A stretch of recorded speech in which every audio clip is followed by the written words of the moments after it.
चुनावको सुरक्षाको सन्दर्भमा मैले तपाईहरुलाई समय-समयमा हामीले अपडेट पनि गराइरहेछौँ।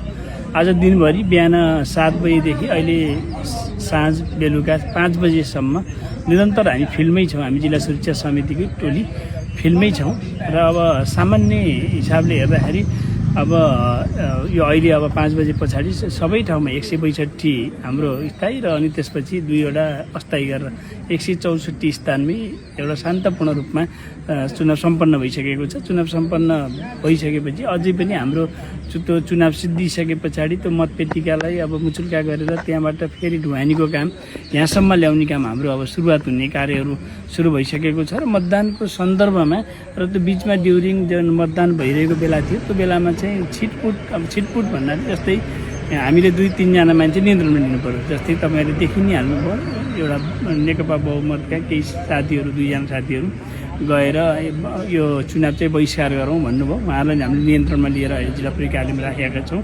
त्यस्तै गरेर माडीमा एकजना कर्मचारीले अलिकति आफूले त्यो जुन आचरणभन्दा बाहिरको कार्य गरेको हुनाले उहाँलाई पनि हामीले नियन्त्रणमा लिएर अहिले राखेको अवस्था छ। त्योभन्दा बाहेक अन्य ठाउँहरूमा त्यस्ता खालका कुनै त्यस्ता क्रुसियल कुनै दुर्घटनाहरू केही छैन। हाम्रो सबै ठाउँमा उत्साहजनक तरिकाले नै आम नागरिकहरूले भोटिङ गर्नु आउनुभयो र भोट गरेर फर्किसकेको अवस्थाहरू पनि देखिन आउँछ र एउटा हार्दिकताका साथ सबै नागरिकहरू सबै पार्टी सबै उम्मेदवारहरू बिचमा यो चुनाव सम्पन्न भएको र उहाँहरूको सबैको साथ सहयोग आम नागरिकहरूकै साथ सहयोग सबैको यो सरकारहरूको साथ सहयोगले नै यो चुनाव चाहिँ अहिले मतदान कार्य भर्खर सम्पन्न भएको छ र अब यसै गरी म के भन्न चाहन्छु भने अब मतदान सिद्धि भयो।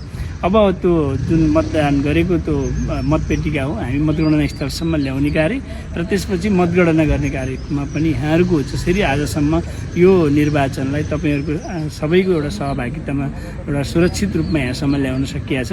त्यसलाई अब त्योसम्म जुन हामीले मतगणना र मतपेटिका ल्याउने ढुवानीको काममा पनि यसरी नै साथ सहयोग रहोस् भन्ने पनि मैले आग्रह गर्छु।